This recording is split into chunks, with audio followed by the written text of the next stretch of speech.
Um dia após a manifestação que reuniu milhares de pessoas em homenagem às 17 vítimas dos atentados da semana passada, a França anunciou que vai mobilizar 10 mil militares para proteger possíveis alvos de ataques. As lembranças da maior manifestação da história da França estavam por todos os lados nesta segunda-feira. O risco de novos ataques não intimidou os manifestantes. Quase 4 milhões de pessoas saíram às ruas do país no domingo para lembrar os 17 mortos da semana passada. Só em Paris, 1,5 milhão marcharam da Praça da República à Praça da Nação. Chefes de Estado de 50 países estiveram presentes. O presidente François Hollande abraçou funcionários do jornal Charlie Hebdo, que teve a sede atacada e 12 pessoas mortas. Depois, os líderes mundiais participaram de uma cerimônia na Grande Sinagoga de Paris. Nos Estados Unidos, as vítimas foram lembradas durante a premiação do Globo de Ouro em Los Angeles. We won't do it. So, je suis Charlie. Thank you. O governo da França anunciou hoje que vai mobilizar 10 mil militares para proteger lugares considerados sensíveis. Além disso, 5 mil policiais vão proteger as mais de 700 escolas judaicas no país. Na quarta-feira, sairá a primeira edição do Charlie Hebdo após o atentado, com tiragem de 3 milhões de exemplares em 16 idiomas. A segurança também foi reforçada na Itália. Pontos turísticos de Roma e o Vaticano estão em alerta máximo.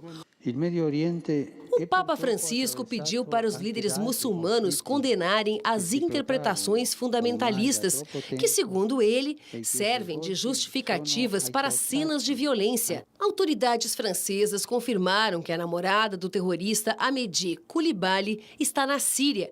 Ela teria ajudado a planejar os atentados. Amédi foi morto na sexta-feira após fazer 15 reféns em um mercado judaico de Paris e matar 4 deles. Os responsáveis pela invasão do Charlie Hebdo, os irmãos Said, Xerife e Coulibaly, também foram mortos na sexta, em uma gráfica a 35 quilômetros da capital francesa. Vila, hoje um arcebispo nigeriano pediu que a comunidade internacional também voltasse os olhares, como estão voltando lá para essa região, para a Europa, para a questão do Boko Haram na Nigéria, que já matou 13 mil pessoas desde 2009. Sim. Por que tanta visibilidade esse evento? É porque está no primeiro mundo, Nigéria, um continente esquecido, né? Sim. Por que isso? Ou é a liberdade de expressão que há uma colocação?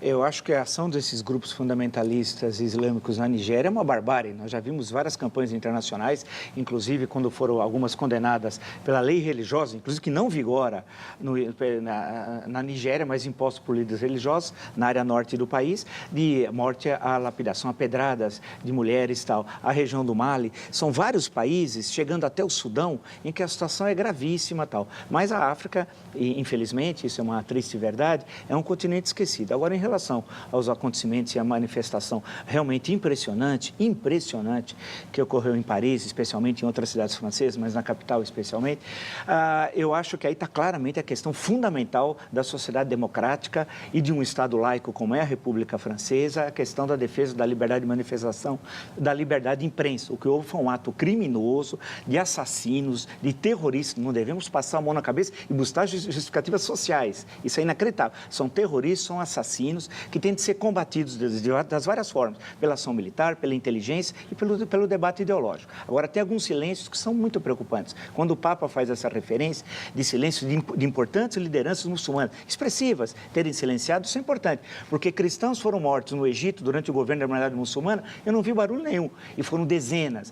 Cristãos foram crucificados na Síria, agora, recentemente, silêncio absoluto. O massacre de cristãos em Darfur, no Sudão, silêncio absoluto. E o último silêncio, a presidente Dilma Rousseff perdeu uma grande oportunidade de mostrar que ela é muito maior do que ela é.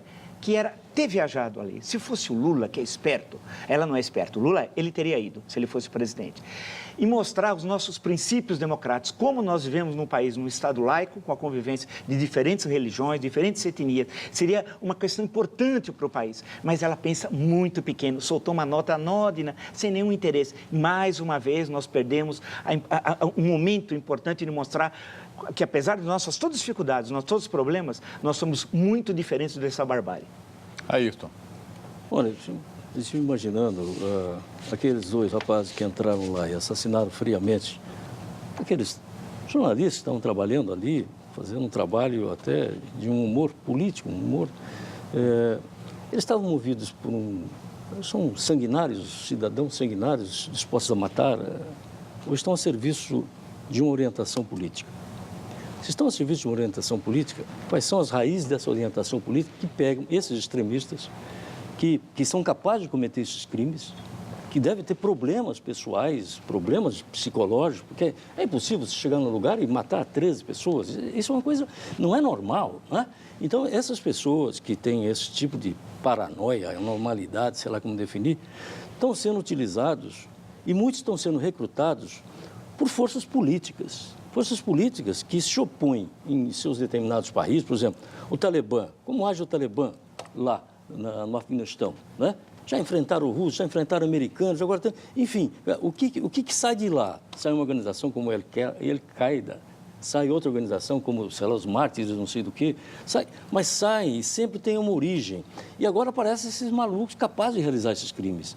Então, se nós não chegarmos às causas que dão origem a esse tipo de insanidade, nós não vamos acabar com os insanos, porque vão aparecer... Agora, o que se espanta muito é muitos ocidentais, ingleses, franceses, indo aderir à causa, como se fosse uma causa nobre, não é? Ocidentais, que não têm formação muçulmana, são aliciados, usa-se o Islã como pretexto para aglutinação, não é?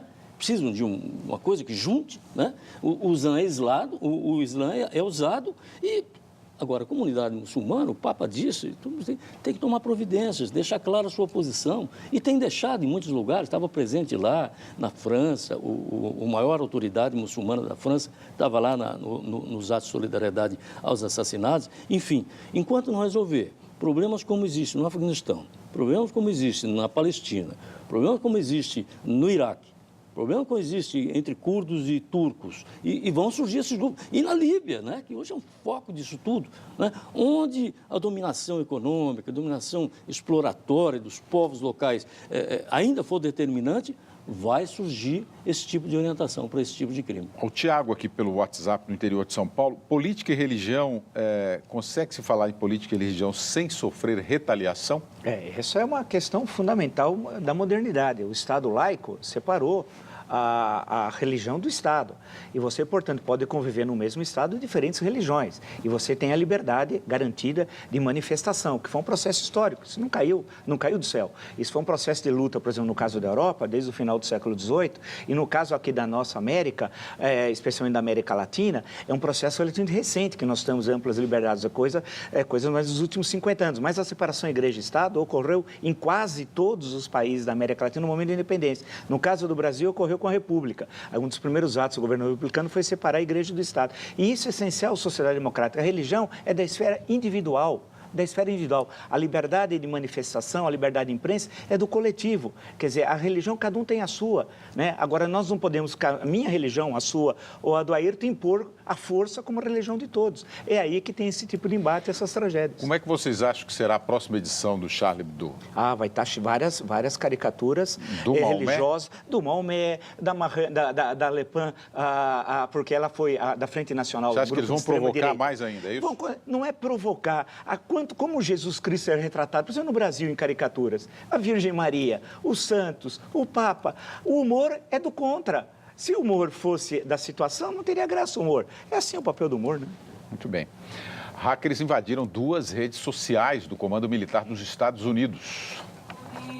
A conta do Twitter e do YouTube foram hackeadas por simpatizantes do grupo Estado Islâmico. A imagem de perfil da conta do Twitter foi alterada e aparece a mensagem: "Eu te amo, ISIS". No YouTube, 2 vídeos sobre jihadistas foram publicados. Após alguns minutos, as 2 contas foram suspensas.